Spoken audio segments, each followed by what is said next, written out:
El teu pare, dius? El Vegeta no era cap àngel, això t'ho asseguro. I segur que ara mateix no és al cel, no sé si m'entens.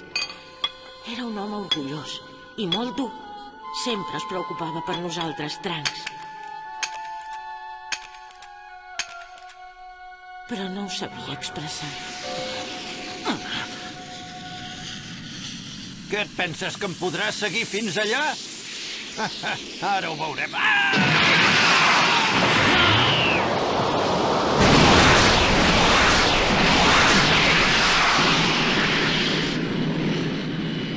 Ai, és veritat. Si el valent aquell també se sap convertir en supercarrer. I com que té part de sang meva que li corre per les venes, potser no serà un inútil del tot.